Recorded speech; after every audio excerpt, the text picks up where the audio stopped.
I'm Kathy Brown, and before I tell you this story, I want to ask you something. What is the most expensive gift you've ever been given on Christmas night? A ring? A house? A proposal? As for me, my husband slid a set of divorce papers straight in front of me that Christmas Eve, under the frozen gaze of 30 guests in the middle of dinner. No one stood up. No one looked surprised. That was when I understood the move was not a reckless decision.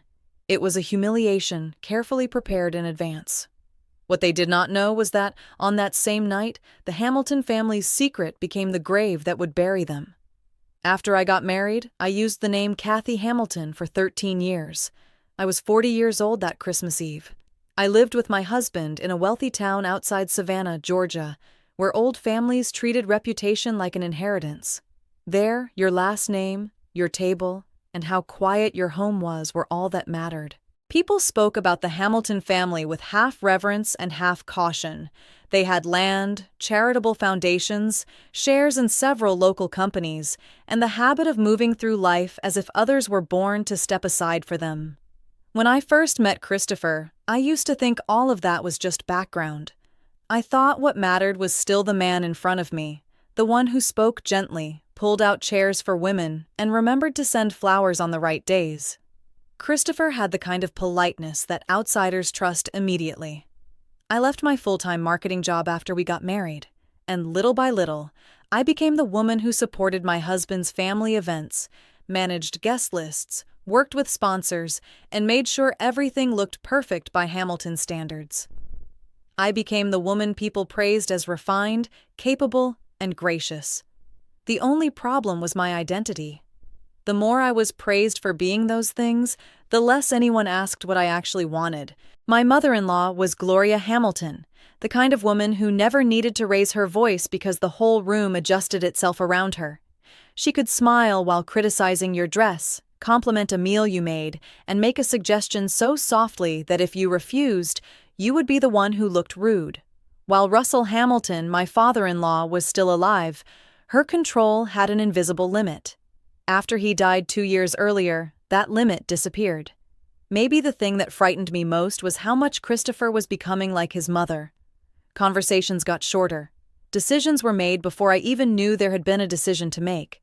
Schedules changed at the last minute, and I was always the last to know.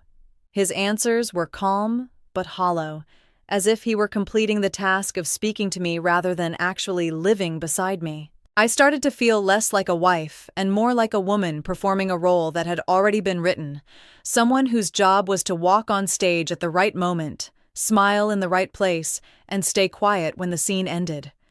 The first signs of the fracture were small enough that it was easy to make excuses for him. Christopher began laying his phone face down on the table more often. Late meetings became more frequent. He started leaving the house for work at hours when he had once always been home. When I asked, he answered so calmly, so reasonably, that my questions sounded unnecessary. A few times, I caught the faint scent of a perfume that was not mine on his collar, but only in passing. Worse than any of that was the way he looked at me. Christopher watched me as if he were measuring my reactions. The first person who said that out loud was Tessa Quinn, an old friend from before I ever entered the Hamilton family. We met for coffee in early December. Tessa listened while I told her a handful of small things. She stayed quiet for a long time, then said Christopher was preparing something. I laughed like many wives do when their intuition is touched in the one place it hurts most. I said maybe he was just under stress. The truth was simpler. I did not want to look at it directly. Silence is much easier once you have learned to blame yourself first. A week before Christmas, Gloria called and told me she would be hosting a large Christmas dinner at the family estate. Around 30 guests, mostly relatives, a few longtime business partners, and several close families from the area. She emphasized that I needed to be there, that I needed to dress well, and that I needed to keep the evening pleasant. That phrase was what unsettled me. Pleasant for whom? Everything felt too smooth, as if he were preparing to walk onto a stage. The dining table was long and covered in white linen with polished silver, crystal glasses, and chairs arranged in the exact order Gloria believed reflected the true power structure of the family. I walked into that room with the strange feeling that everything had been arranged more tightly than usual. Then I saw Vanessa Sterling. I had never met her before, but I recognized immediately that she was not an ordinary guest. Gloria welcomed her with a warmth she had never shown any young woman unless she had some intention in mind.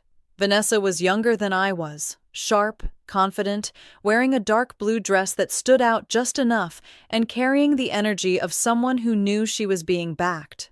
Christopher introduced her vaguely as a guest of the Charity Foundation. I nodded, but I saw their eyes meet. Not long, not obvious, just familiar enough to make something inside me drop straight down. I kept my composure through the cocktail hour. I did everything that Kathy Hamilton had always done to keep a room steady. But the closer we got to the main table, the clearer my unease became. Some glances swept over me and then moved away too quickly. Certain silences ended the moment I approached. At one point, I caught Martin Hale, the family attorney, standing near the dining room entrance with a cream-colored file in his hands. He smiled at me, but it was the smile you give someone when you already know what is about to happen. When everyone was seated, Gloria rose at the head of the table and lifted her glass. I thought she was about to begin with one of her familiar speeches about gratitude, family, and tradition. But she did not. She said the Hamilton family had always believed in facing unhealthy chapters with calm and dignity. The entire table fell silent. Martin stepped forward and placed the file in front of Christopher. My husband opened it slowly, pulled out a stack of papers and slid it straight toward me. It was a divorce filing. He did not look at me immediately. He looked around the table first, as if he needed to make sure the audience was ready. Only then did he turn to me and say that this marriage had been dead for a long time and that the best thing would be to handle everything that very night in a civilized way. Civilized. I had never seen a word turn so cold as when it was spoken in front of 30 people sitting upright with forks in their hands, silently watching a woman being pushed to the edge of her life's table. The real shock was not the papers. It was the room. No one looked surprised. One aunt set her wineglass down very gently, as if she had already been told to stay composed. One of the men from the business side lowered his eyes to the table. Vanessa sat 2 seats away from Christopher, silent, back straight, with none of the reaction of a woman witnessing an unexpected disaster, which meant they knew. Many of them had known. I was the last person to walk into that scene without being informed. That entire Christmas Eve was a staged public trial. Gloria went on speaking, her voice soft as velvet laid over a blade. She said that if I signed that night, everything would remain private and respectful. She said I would be allowed to leave with dignity. I almost laughed at the word dignity. You cannot drag a woman into the middle of a dinner table, place her future beneath crystal lights, and call it dignity. But in that moment, I couldn't laugh. My ears were ringing. My hands had gone cold. Only my mind had become strangely clear. Christopher began explaining things in the voice of a man who believed himself to be deeply reasonable. The house we lived in, according to him, belonged to the Hamilton asset structure. Certain investment accounts had legal arrangements that I did not need to worry about. If I cooperated, they would handle financial matters fairly. Every sentence was designed to make me feel smaller, less informed, and less entitled until signing became the only path left that would end things quickly. I looked at the pen beside the papers. If I signed, I would probably leave that room in silence, under the mixed pity and satisfaction in the eyes around the table. If I refused, I would become the woman who ruined Christmas for the Hamilton family. I understood that they had calculated both possibilities. What they had not expected was this. Even while my body was shaking, it was still holding on to one final instinct for me. Something in this family had never been fully said. I had no plan, no evidence, only a feeling so strong it was almost painful that if I signed in that moment, I would not just lose the marriage. I would lose my last chance to understand what they had really been doing behind my back. And I knew then that I had been completely cornered. The dinner dissolved afterward in the strangest way. I sat there for several more minutes, unsigned papers in front of me, saying nothing. Christopher stepped outside onto the terrace to take a call. Vanessa vanished from the dining room as if she had never occupied that space. Gloria stood speaking with two older female guests in perfect calm, and then when she turned, I saw a small ring of keys in her hand. Among the ordinary keys was a brass one, with a rounded top and a short stem. I recognized it instantly. When Russell Hamilton was alive, he kept that key separately, either in his vest pocket or in his desk drawer. I had only seen it a few times, but enough to remember it. It was the key to the safe hidden behind the bookcase in his office. That image pulled me straight into a memory I had buried. A few months before he died, Russell had called me into his office to ask me to bring him a stack of letters. He had been tired that day, but his mind was sharp. Just as I was about to leave, he said something strange, without looking at me, staring instead at the bookshelves behind me. He said that in this house, there were things that only became dangerous when a woman grew desperate enough to look for them. At the time, I had thought it was just the cryptic comment of an old man dissatisfied with his family. I forgot it, until Christmas Eve, when I saw that key in Gloria's hand like a sliver of evidence that had slipped out of the dark. In that moment, I understood one thing with absolute clarity. They believed they were sending me out of the Hamilton family in humiliation, empty-handed, and silent. But the only thing that had truly begun to emerge from the shadows that night was not me. It was their secret. I was not allowed to leave the estate after the dinner. Gloria said I was too upset to drive. She said it in that soft voice people use when they want to sound concerned, but I understood it as another layer of control. If I stayed, they would have more time to force my signature in the morning. Christopher stood by the guest room door and told me Martin Hale would return at 9. He said it as if he were confirming the hour for finishing the paperwork. No guilt. Only the chill of a man who believed he had already handled the hardest part remained. I closed the door, sat on the edge of the bed, and stared at the heels still on my feet. The room was too beautiful to be called warm. White flowers on the table, sheets smooth as an ad. Everything was arranged for someone who was only staying temporarily. People only build a public stage like that when they want to control the story from the first second. And if they need an audience, that means they are worried another version of the truth might appear. I thought of Russell Hamilton. He had never treated me gently, but he had also never made me feel invisible the way Gloria did. In his final months, Russell and Gloria fought quietly. They simply spoke less, closed doors more often, and saved their important words for when no one else was present. At one Sunday lunch, Christopher mentioned simplifying the family funds. Russell set his knife down and said, "You don't understand what kept this family standing all this time." That night, I began to understand that he had not been talking about money. Russell's old office sat at the end of the west hallway. After he died, Gloria had practically sealed it shut. The housekeeper still dusted inside, but no one was allowed to linger. The room held an old portrait, a large walnut desk, and a built-in safe hidden behind a wall of leather-bound books. I had only seen the safe a handful of times. Every single time it had been because Russell had accidentally left the panel ajar. Now, looking back, I saw that less as carelessness and more as vigilance. I turned off the lamp, but I could not sleep. Near 2 a.m, I heard very soft footsteps in the hallway. I looked through the crack in the door and saw Gloria walking toward the far end of the corridor. She wore a dark robe and carried a ring of keys. She stopped outside Russell's old office, looked around once, and stepped inside. I stood motionless in the dark for nearly 20 minutes. When she came out, her face looked completely different. Her lips were pressed tightly together. Her shoulders were rigid. Her eyes did not look straight ahead. They looked like they were already moving 2 steps ahead of her. That expression told me everything. Gloria was afraid of something inside that room. I went back to bed and called Tessa. I locked myself in the bathroom, turned on the faucet just enough to make noise, and dialed.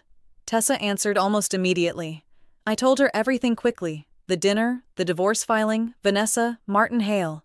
Gloria is forcing me to stay the night. And the way she had slipped into Russell's office after midnight. Tessa stayed quiet until I was done. Then she asked one sharp question. If they were so sure they had already won, Why were they in such a hurry? Tessa said people who truly hold all the power do not need to build a public stage in front of 30 guests. They also do not need Christmas Eve as a deadline. Urgency always has a reason. Maybe papers were about to shift. Maybe someone was close to speaking. Then she added something else. Maybe they needed me erased before I saw something. It was just turning gray outside when I heard a knock at the door. I opened it and found Camille Hamilton standing there with 2 cups of coffee. Camille was Christopher's younger sister. She had lived in Charleston for years and rarely stayed long enough to attend family gatherings all the way through. On Christmas Eve, she had said almost nothing. That morning, her face was pale with lack of sleep, but her eyes were very awake. She handed me the coffee, stepped inside, and looked straight at me as if she were forcing herself not to retreat. After a few seconds of silence, she said that if I signed that day, they would tell the story in their own way forever. I did not answer right away. I only looked at her. Camille sat in the chair by the window and rubbed her hands together. It was the gesture of someone under enormous strain. She said she did not know the whole truth, but several months before Russell died, he had met Martin Hale many times without telling Gloria. Camille said that after one of those meetings, Gloria became so furious that she threw a crystal tray onto the dining room floor. The next day, no one mentioned it. After the funeral, Gloria took control of all the paperwork. She locked the office. She changed the housekeeper's schedule. She did not let anyone touch Russell's old files. Camille said her father had looked at Christopher with a very strange kind of disappointment. It was the look of a man watching his son become the version of himself most easily manipulated by his mother. Russell had wanted to say something. Gloria feared the safe. Christopher needed me to sign quickly. Martin Hale had shown up as the man who would legalize the whole performance. Vanessa had been brought to the dinner as a declaration that a replacement had already been chosen. Taken together, it looked less like a divorce and more like a purge. At 9 o'clock sharp, Martin Hale returned with a thicker file. Christopher stood by the tall window in the main sitting room, coffee in hand, wearing a calm expression so polished it made me cold. Gloria sat neatly on the sofa with her legs crossed like she was chairing a small private meeting. Martin said he wanted to help everything unfold cleanly, discreetly, and without the ugliness of a drawn-out legal process. Christopher said he did not want me dragged through months of unnecessary pain. Gloria added that if I signed that day, I would receive enough money to begin again decently. As I looked at the folder on the table, I saw clearly for the first time how coordinated they were. Martin used legal language to make everything sound clean. Christopher played the civilized husband. Gloria held the moral position. What struck me most that morning was the silence. No one mentioned love. Christopher did not say he had once loved me. Gloria did not say she had once considered me family. Martin did not use a single word that belonged to human feeling. Everything revolved around tidiness, privacy, and a reasonable number. That's what made me calmer. People can lie about emotion, but it is much harder to hide what they really feel when they speak about a marriage the way they would speak about removing a piece of furniture from a formal sitting room. I sat there and understood that I was not just refusing a set of papers. I was refusing the way they wanted to define 13 years of my life. I told them I would not sign anything in that house until my lawyer had reviewed every page. I said it slowly, not loudly, not shaking. Gloria tilted her head and looked at me as if I were behaving childishly. She said I was making things harder for everyone at an already sensitive time. Martin stepped in with a few lines about cooperation and long-term interest. I let him finish. Then I said it again. I would not sign anything. Not that day. Not there. Not until I had my counsel review the entire file. This time, Christopher did not answer immediately. He looked at his mother first. It was only a tiny glance, but it was enough for me to see that the true center of power in that room had never been the husband divorcing me. In the end, Martin closed the folder and said he would wait for an official response. Christopher left the room without looking at me. I remained seated for a few minutes longer. My heart was pounding hard, but not in the same way it had the night before. It beat with the sensation of a body that had just held shut a door that was about to close forever. About half an hour later, my phone vibrated. It was a message from Camille. Only 4 digits. Russell's birthday. No explanation. Then a second message appeared. If he left something for anyone, I think he meant it for you, not my mother. I sat frozen on the edge of the bed. The responsibility dropped onto me all at once. Someone inside that family had finally stepped out of Gloria's orbit, and that only happens when the fear inside them grows bigger than the habit of silence. By noon, the estate was quieter than usual. Gloria went out to a charity church service that had been on her calendar for weeks. Christopher drove Vanessa somewhere under the pretext of foundation business. Camille passed my room once, did not stop, but left the door standing open just a few inches wider than before. It was enough of a signal. The housekeeper had occupied herself in the kitchen with a lengthy list of tasks that kept her there when I came downstairs. I walked down the west hallway with the feeling that I was moving toward the only part of that house that had not fully bowed to Gloria. Russell's old office smelled of wood, old paper, and that very specific clean dust that belongs to rooms still maintained, even though no one truly lives in them anymore. The walnut desk was still neat enough to look as though its owner had only just stepped away for a moment. I walked to the bookcase, placed my hand on the frame, and gently pulled the panel I had once seen Russell touch. The wood slid aside and exposed the safe built into the wall. My heart was pounding so hard I had to breathe twice before I could properly see the keypad. I entered Russell's birthday. My fingers slipped once from sweat. I entered it again, more slowly. A tiny click sounded. The safe opened. Inside, there was no cash and no jewelry. There was a bundle of letters tied with a string, a thick stack of financial papers, a copy of the old will and an unsigned revised version, an envelope addressed to Kathy Brown, not Kathy Hamilton, and a black USB drive tucked into the far corner. I stood very still for several seconds, one hand on the edge of the safe, with the strange feeling that the room had just changed temperature. I took out the envelope first. Thick cream paper. Russell's handwriting is unmistakable across the front. Just seeing my maiden name there was enough to make my throat tighten. He had not written to the daughter-in-law whom Gloria tried to construct. He had written to the woman who had existed before the Hamiltons. I opened the envelope with slightly trembling hands. The first lines were enough to send a cold through my whole body. Russell wrote that if I were reading those papers, it meant Gloria and Christopher had chosen to push me out of the family without telling me the truth. He wrote that Christopher was not the clean heir Gloria had always claimed he was. There were assets bearing I needed to know how deeply Gloria was using the Hamilton name, built on years of concealment, to force me out and deceive me. I had not even finished the letter, but already everything had changed shape. This divorce was not only about an affair.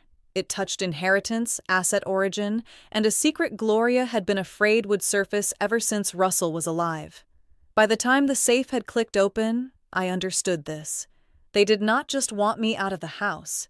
They wanted me gone before I could learn what that family had really been built on. I was not foolish enough to take every original document and run like some movie heroine. That would only have told Gloria instantly that someone had touched the one place she feared most. I sat in Russell's chair, took out my phone, and photographed every page. I photographed the thickest financial files, the tied letters, and the black USB drive. Then I slipped the envelope addressed to Kathy Brown into my handbag. Everything else, I returned exactly where I had found it. When I shut the safe, my hands were still trembling, but my mind had already changed. I walked out of that room with the feeling that I had just touched the actual skeleton of the Hamilton family. I did not leave the estate with a dramatic scene. I simply told the housekeeper I needed air. No one stopped me. I drove out through the gates at a perfectly normal speed. At a tiny motel outside of town, Tessa was already waiting. I stepped inside the room, locked the door, set my bag on the bed, and only then let myself take the first deep breath I had taken in hours. Tessa looked at me once and asked what I had found. I took out the envelope first. We sat on a beige bedspread between the hum of the old air conditioner and the smell of cold coffee. I opened Russell's letter and started reading aloud. Russell was direct. He admitted that he had ignored too much inside the family because he believed he still had time to correct it. But he also wrote that Gloria and Christopher had gone farther than he had been able to control before he died. In the letter, Russell said that if Christopher chose a public divorce and tried to force my signature quickly, then Gloria had most likely already decided to erase my real rights from the property picture. He wrote as if he had somehow seen that Christmas Eve coming. Most importantly, he left me clear instructions. I was to take the entire file to an independent attorney. I was never to hand any of it back to Martin Hale. At that point, Tessa looked up at me and said this was no longer just a family scandal. This was a structure of concealment that reached into the law. Tessa has always been the kind of person who sees the spine of a problem very quickly. She did not pity me. She picked up her phone, texted someone, and told me she knew an attorney in Atlanta named Naomi Pierce. Naomi handled complex divorces, trust disputes, and wealthy families who believed money could make everything go quiet.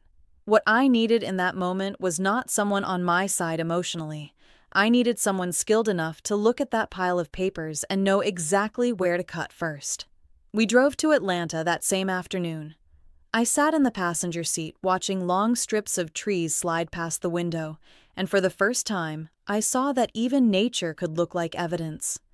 That day, the long southern roads felt like a cold, straight transition line. When trust collapses inside a house, the landscape around you changes very quickly. Naomi Pierce met us late in the day in an office overlooking the highway. She was around 50, hair cut cleanly, voice flat and precise like the glass desk in front of her. Naomi did not ask whether I was okay. She asked what documents I had, who had seen them, and how much the Hamiltons knew. That approach let me breathe more easily than any comfort would have. I showed her the photographs on my phone. I placed the USB drive on the desk. Naomi reviewed everything quickly, but with immense care. She did not perform a surprise. Naomi explained the first layer almost immediately. Several trust funds that Gloria kept calling fixed family assets had actually been adjusted by Russell in ways that would favor me if the marriage ended because of Christopher's wrongdoing. There were provisions Gloria assumed I would never understand well enough to question, but Russell had left enough traces in the revision and the correspondence. Naomi indicated several sections, marked them with a pencil, and stated that the Christmas Eve pressure campaign was based on a legal lie. She said that if I had signed that night, I would have helped them legitimize that lie with my own name. Then, Naomi opened the financial records. That was when the second layer came into view. Christopher had transferred money from an account tied to the family funds into several improper personal expenses. Apartment payments, a vehicle leased through a service company, interior spending, travel costs. The recipient's name was not visible on every line, but the attached emails and supplemental statements created a very clear trail. Most of that money had financed Vanessa Sterling. I sat there looking at each number, each date, each address. Sometimes the deepest pain does not come from seeing your husband look at another woman. It comes from the cold precision of watching how he funded a whole replacement life. Naomi did not call it an affair. She called it what it was: misuse of restricted assets. That one change in language shifted the entire weight of the story. A private betrayal can be pushed into a gray emotional zone. A structured misuse of money has to be answered for on paper. I had once thought Christmas Eve was simply the night they wanted to humiliate me. Now I understand why they needed me gone quickly. They needed me off the board before I ever saw those transfers. The third layer lived in the revised will. Russell had signed a version stating clearly that if Christopher tried to force me out of the marriage by hiding assets or through legal coercion, the stock originally intended for him in one of the family real estate companies would instead be moved into another fund under board supervision. The document had not been fully processed before Russell died, but the correspondence between Russell and Martin Hale made the legal intent unmistakable. Naomi said the most dangerous part was not the unfinished revision itself. It was the fact that Martin knew exactly what Russell had wanted, and after Russell's death, he did what Gloria wanted instead. We plugged the USB drive into Naomi's computer. It contained scanned emails between Russell and Martin Hale. Russell worried that Gloria would pressure Martin to keep the asset line intact for Christopher regardless of his behavior. Martin had once replied that he would complete the paperwork in line with Russell's final wishes. One message even listed the anticipated filing date for the addendum. Then, after Russell's final hospitalization, the email chain changed. Martin went silent for several days. After that, his tone turned evasive and watered down. Naomi stared at the screen for a long time, then said that if necessary, this could bury Martin Hale, too. I kept reading through one of Russell's private handwritten letters from the Tide bundle. It was not written by a lawyer. It was written to me.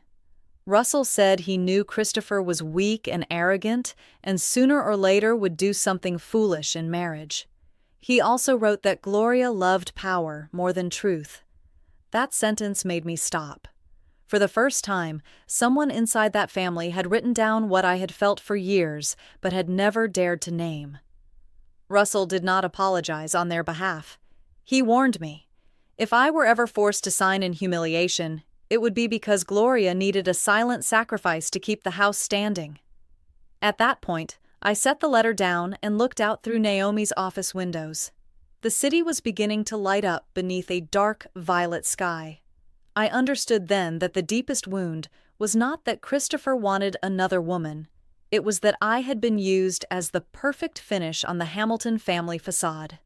I was the woman polished enough to host, tactful enough to smooth over guests, and respectable enough to make the family look stable. And when Christopher wanted to move into a new stage of life with a younger woman who fit it better, I had to disappear cleanly.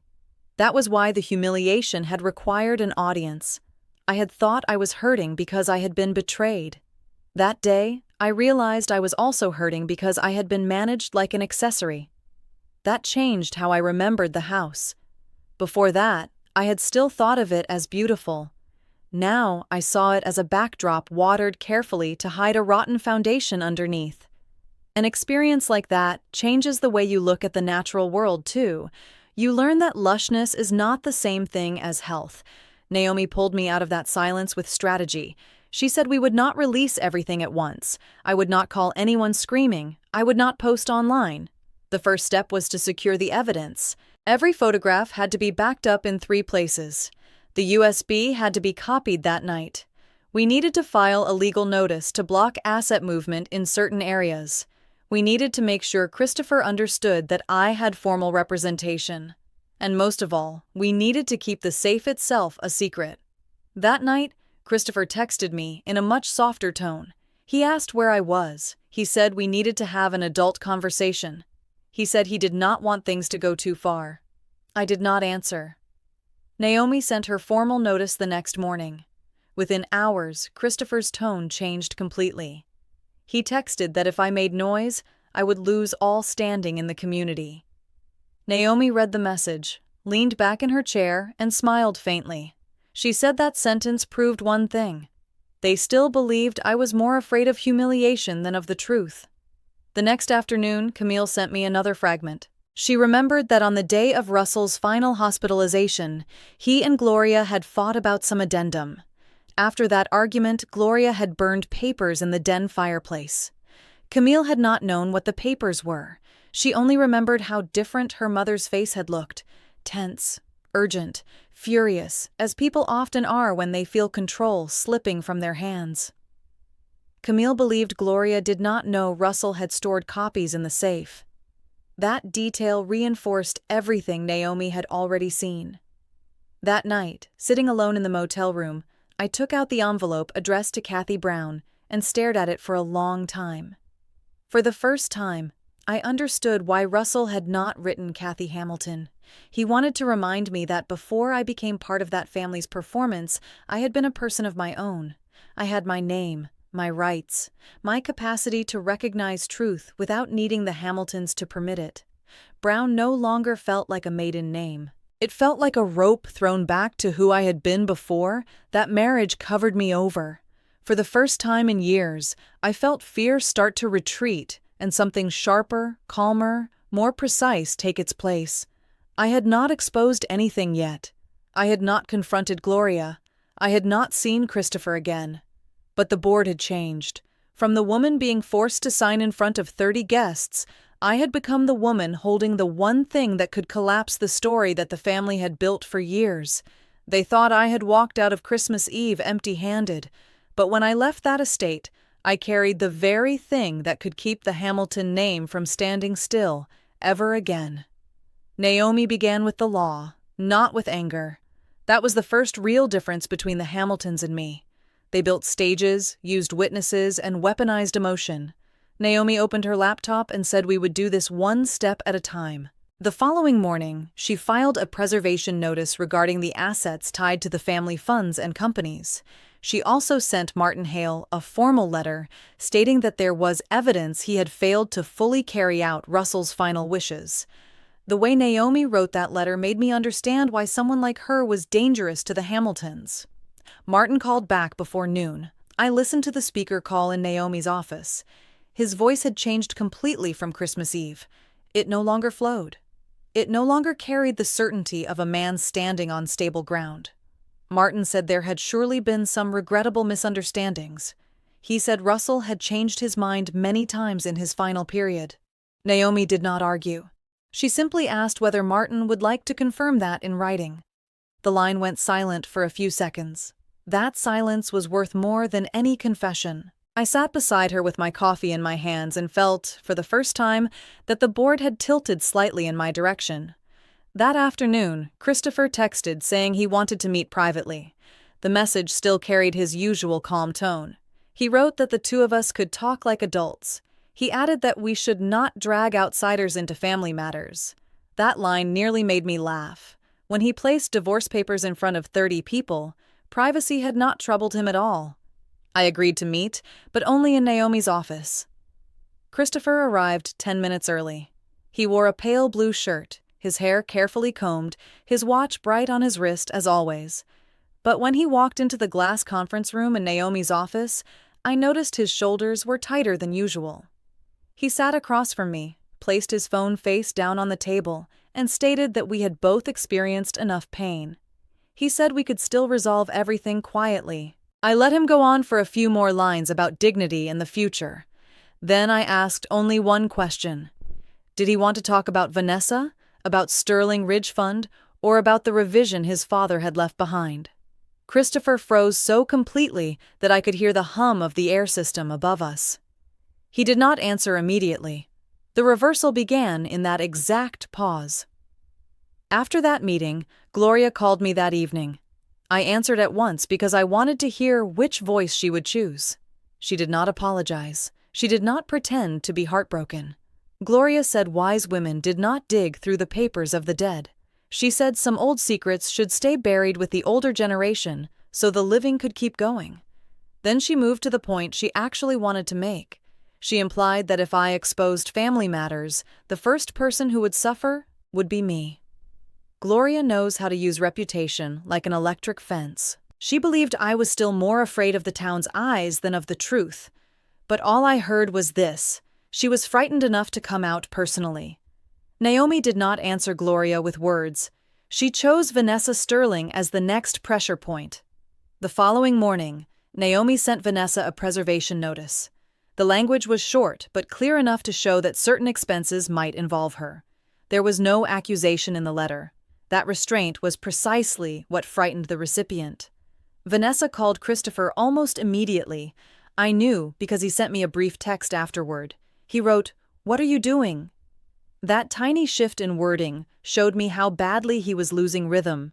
Vanessa had thought she was simply stepping into the final chapter of a dead marriage. Now she was beginning to understand that her name might appear in financial documents. Camille was the first crack that came from inside the family. She met me that Thursday evening wearing a cream sweater, no makeup, and eyes that looked exhausted. We met in a little place near a park outside Atlanta. Camille said she had spent her entire life watching her mother distort things to keep the family looking beautiful. An ugly evening became a misunderstanding. Open favoritism became a duty. Coercion became civility.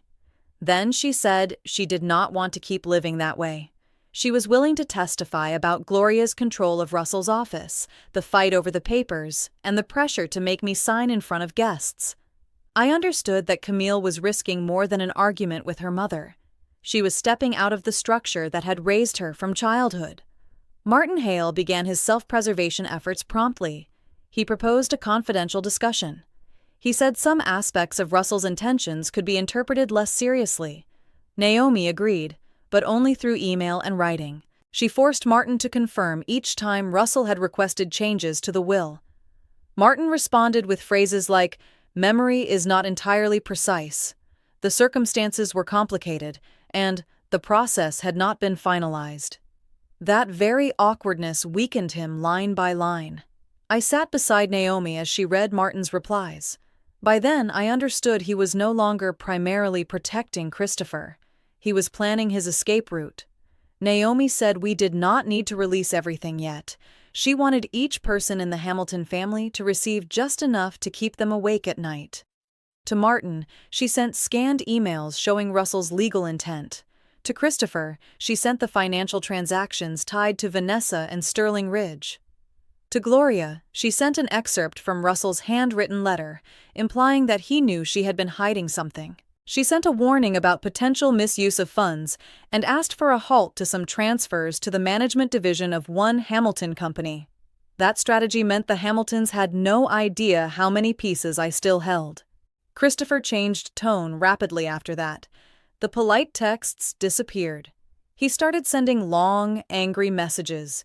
He said I was tearing the family apart. He said I was shaming people who had once taken me in. He reminded me how many years I had lived under the Hamilton name, as if that were a debt payable in lifelong silence. I read every message and answered none. What those words revealed was even clearer than a face-to-face fight. The man who always appeared polite in public was only calm while he still controlled the rhythm of the exchange. I was standing outside the motel room watching a thin rain drift across the parking lot when my phone buzzed. A new message from Christopher. Only one line. "You think you know everything now?" I stared at it for a long time. Earlier in my life, I would have been scared. That day, I almost found it funny, because the question itself admitted there was still a part of the truth he did not want me touching. Gloria held on to her composure longer, but her mask slipped in the mediation meeting the following week. The rented conference room in Savannah had gray walls, a long table, and windows facing a winter lawn.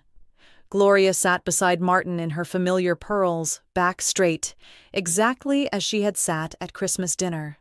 For the first half of the session, she spoke in those clean, polished sentences people like her love. She said this was painful for everyone. She said she hoped we all still had enough dignity to avoid staining the family name. Then Naomi placed the trust summary and Russell's letter in front of her. Gloria picked them up, read for a long while, then set them down. And for the first time, she said the truest thing she had spoken since the beginning. She said she could not allow someone like me to hold any deciding role over the future of Hamilton assets. The room went silent. The statement was so deeply class-bound it needed no further explanation. I understood immediately that this was Gloria's true voice. Not morality, not tradition. Only the bone-deep belief that a woman like me could be welcomed into that house, but should never be allowed to touch the structure that kept it standing. I sat there looking at her, and all the years of marriage collapsed into one clean image. I had been accepted only as long as I was decorative, useful, and standing exactly where I was told. I did not cry in that meeting. I did not need a speech either. I just told Gloria she had misunderstood one thing for many years. I had not stayed quiet because I failed to see. I had stayed quiet because I respected that house more than the people inside it had ever respected me. She turned toward me quickly after that. It was the first time I saw her truly lose her footing. Vanessa turned away in the most practical way possible. She did not become good. She simply realized her position had become dangerous. Naomi had left her a narrow exit. If Vanessa wanted to separate herself from possible financial involvement, she would have to confirm several things honestly. 2 days later, Vanessa's attorney sent Naomi an email package. Inside were older messages between Vanessa and Christopher. In one of them, Christopher wrote that the family assets had already been arranged. He wrote that I would leave nearly empty-handed and that I would not be able to touch anything. That email did not redeem Vanessa morally, but it proved Christopher had planned everything and had already been speaking about me as a problem to be removed, not a wife. The true turning point came at the end of the second week. Naomi sent a final notice to the Hamilton side. She wrote that if no transparent resolution was reached quickly, she would seek review of the entire fund structure, fiduciary obligations, and Martin Hale's professional role. She also raised the possibility that outside management bodies would have to examine the origin of several assets Gloria still claimed as strictly personal. That was the moment the Hamiltons understood the issue had moved beyond divorce. It could become a crisis of reputation, money, and inheritance all at once. I stood beside the window in Naomi's office, watching the streams of traffic stretch across the highway. Just weeks earlier, I had been the woman being forced to sign in front of 30 people. Now the very people who had staged that night were beginning to lose sleep because they did not know how many pieces I still held. I saw that more clearly every day. I did not win because I was stronger than they were. I emerged victorious because I finally ceased adhering to their humiliating rules. They wanted my response to be shame, tears, and fear of what people would think. Naomi taught me how to place each document in the right hands at the right time. Camille showed me the fracture inside their bloodline. Vanessa confirmed Christopher's ambition.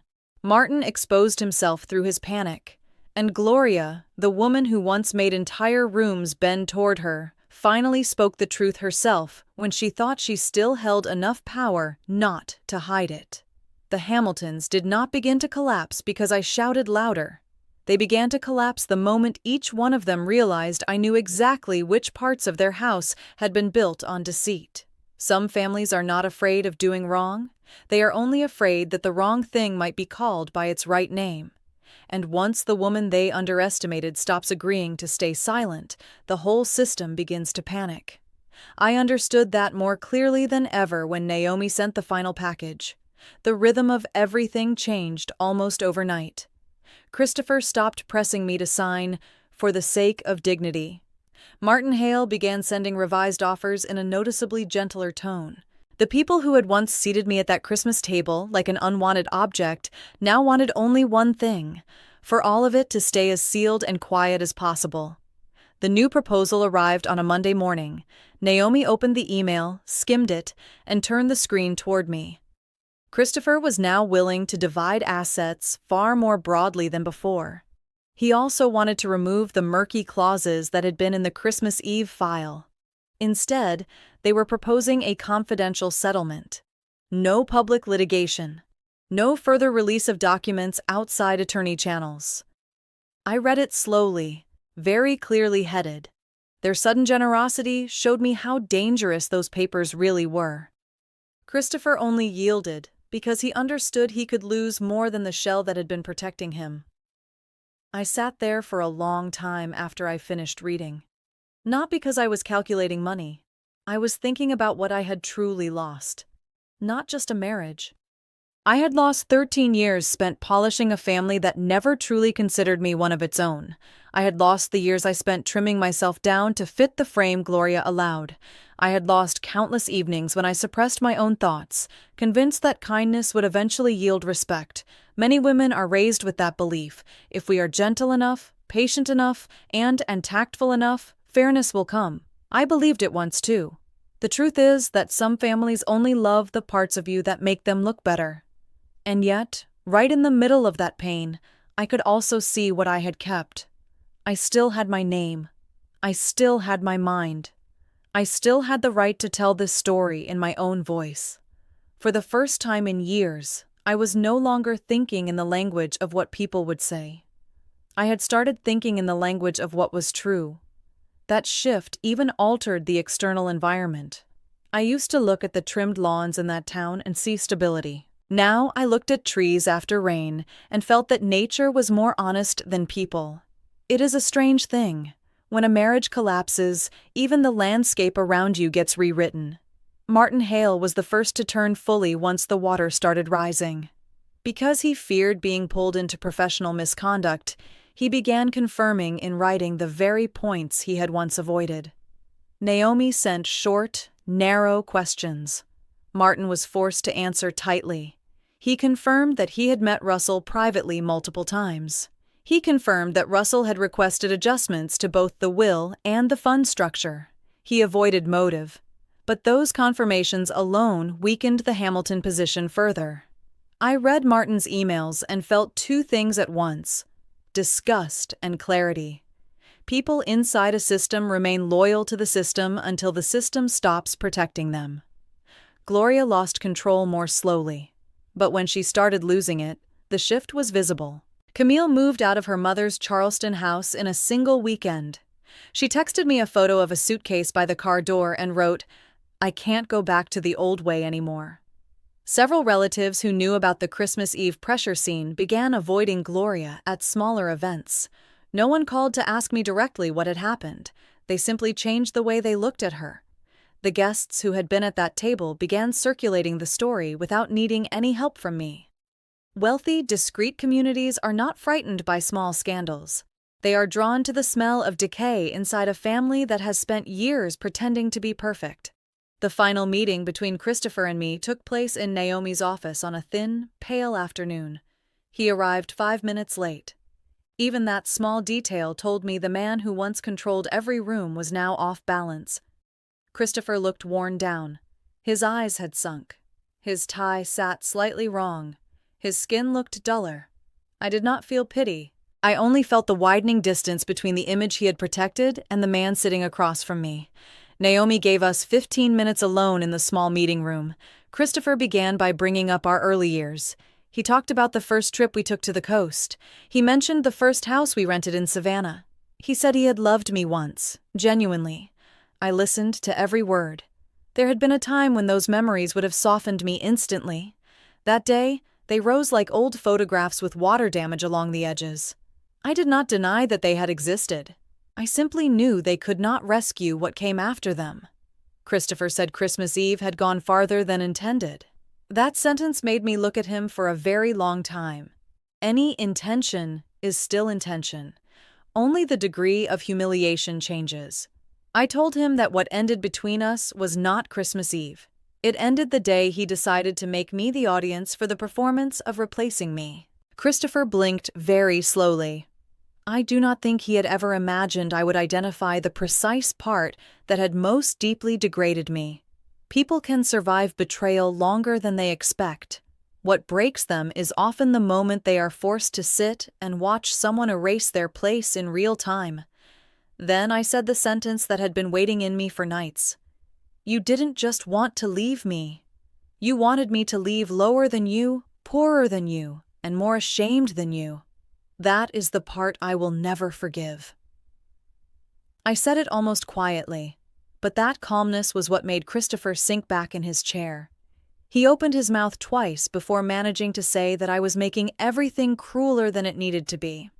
I almost asked him if he could hear himself, but I did not need to. Once the truth is sitting clearly between two people, you no longer need volume to win. The final settlement was completed over the next 2 weeks. Naomi did not destroy everything publicly in court because the other side finally agreed to write the truth down on paper. I received a real portion of the assets, not the Christmas Eve charity package Gloria had laid in front of me. I secured the right to use Kathy Brown again in all formal records, accounts, and personal public communication. The paperwork also acknowledged that Christopher had engaged in concealment of assets tied to the divorce. Most importantly, I was fully severed from Hamilton funds, boards, and family operations. What mattered most was never the money. What mattered was this: I was not leaving as the woman who had been thrown out empty-handed. And I was not leaving under obligation for whatever crumbs they decided to toss me. As the documents neared completion, Vanessa disappeared from the picture so quickly it was almost absurd. She stopped texting Christopher in frantic waves. She stopped appearing at charity lunches and small foundation events. Her attorney sent a few additional confirmations, then cut all contact. That was when I saw another truth clearly. The man who had once hurt me so deeply was not anyone's prize. He was simply a burden wrapped in expensive fabric, polished manners, and years of family protection. The moment that the wrapping tore open, The person closest to him stepped back first.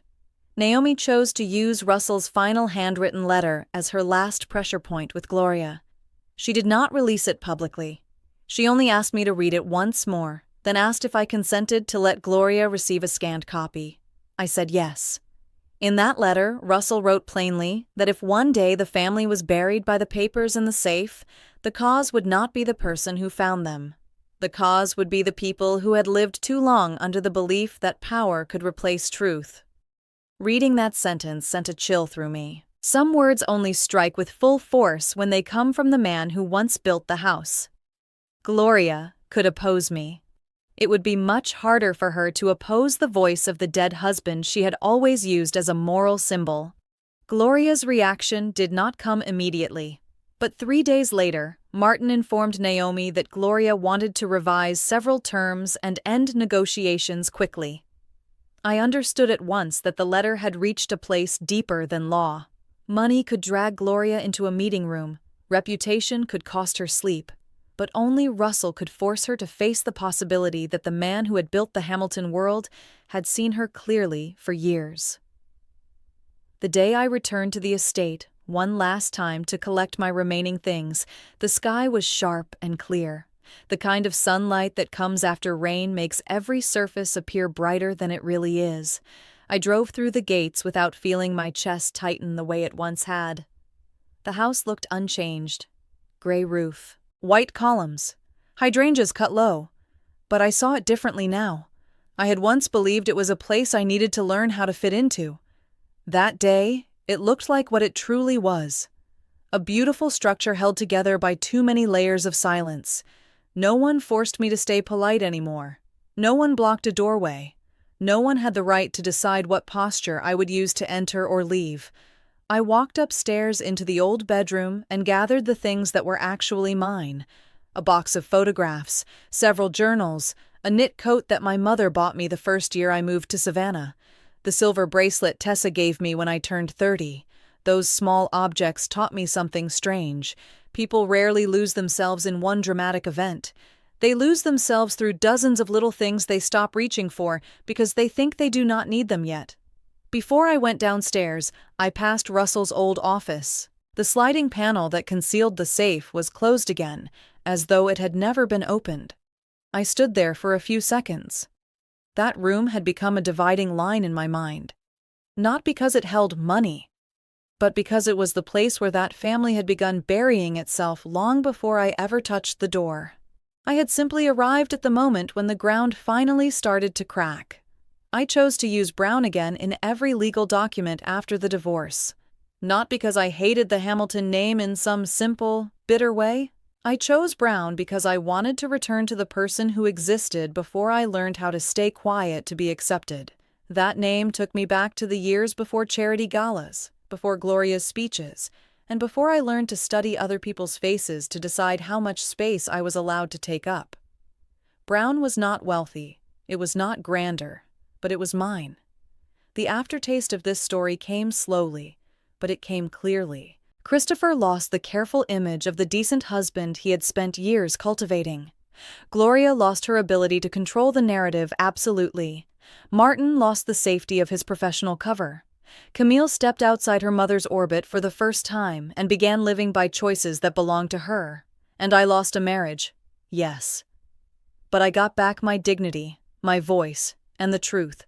Some losses hit so hard that you think all the air has been pulled out of you.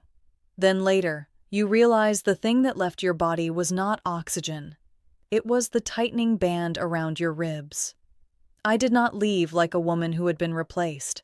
I left like a woman who survived a public ritual designed to press her down and still walked out using her real name. They wanted me to sign divorce papers in front of 30 people so the room would remember me as the one who was removed. But what remained in their memory from that night was never my signature. The fear on their faces when they realized they had tried to force out the wrong woman was palpable. I want to say this before I close the story. This was not only a haunting divorce for Kathy, it was also a lesson in how power operates when it is wrapped in politeness. People still think a relationship only becomes truly dangerous when there are obvious signs outsiders can recognize at once: shouting, visible betrayal, a dramatic lie. But the truth is often more complicated than that. The thing I remember most clearly is not the affair itself. Infidelity is painful enough, but pain is not always the most frightening part. What is more frightening is organized humiliation. They did not want a private divorce. They wanted to turn divorce into a ritual of power. They chose Christmas Eve. They chose 30 guests. They chose the attorney, the beautiful light, the white tablecloth, and voices soft enough to make the woman being cornered look like the one ruining the atmosphere. That is the truly subtle part. Once everything is arranged in the right way, the victim becomes effortless to mistake for the problem in a room full of calm people. That is precisely why families like the Hamiltons are dangerous. They do not need to scream. They do not need to break anything. They only need the right room, the right audience, and the right civilized tone. We just want to handle this situation with dignity. That alone is enough to bend the truth. This form of social violence slips past outsiders because it leaves no loud sound behind. What it leaves instead is the feeling that the victim is overreacting. Once society accepts this belief, the person in control has already accomplished the most challenging task. Kathy's pain, because of that, was not only emotional. She was not simply betrayed as a wife. She was betrayed in her place. 13 years of stepping into those rooms, honoring those rules, and helping that family look polished, only to discover in one night that her chair at that table had never truly belonged to her. Many women understand this pain better than people realize. They are not afraid of divorce as much as they are afraid of being erased from the value they spent years building. That is why the safe matters so much in this story. To me, it is more than a plot device. It is a symbol. Many families do not collapse because someone from the outside attacks them. They collapse because what they have hidden inside has been rotting for years. Kathy did not create that decay. She was the only one who paused long enough not to sign, stayed clear enough to see, and had enough courage to open the door others wanted sealed forever. We often underestimate the power of delay. But sometimes the first victory is not retaliation. Sometimes the first victory is simply refusing to sign the version of yourself that someone else has already prepared. I also love the detail that Kathy reclaimed the name Brown. Not because it is dramatic, because it is real. A toxic marriage does not only take time or trust, it takes identity. It teaches people to filter their words, monitor their faces, and shrink themselves down just to keep the peace. When a woman reverts to her birth name, it's never just paperwork. It is a restoration of personhood. In the end, the thing that buried the Hamilton family was not Kathy, not Naomi, not even Camille. The thing that buried them was their belief that truth could be controlled forever. A family accustomed to issuing commands will always think that if they push fast enough, speak beautifully enough, and humiliate at the right moment, everything will close according to their will. But the documents in that safe remind us of one simple fact: truth can be locked up. It does not disappear. A divorce becomes most frightening not on the day love ends, but rather on the day it is finalized. It becomes most frightening on the day one person tries to turn the other into an object that can be removed from a room in front of an audience. Kathy survived because she refused to become that object. And sometimes that is the most powerful kind of victory there is. This moment is the most costly lesson in this entire narrative. If you have ever seen someone being made small, just so somebody else could keep their power, remember this moment. Silence is not always dignity. Sometimes dignity means refusing to sign the story someone else has already written for you. If this story touched you, leave a comment below.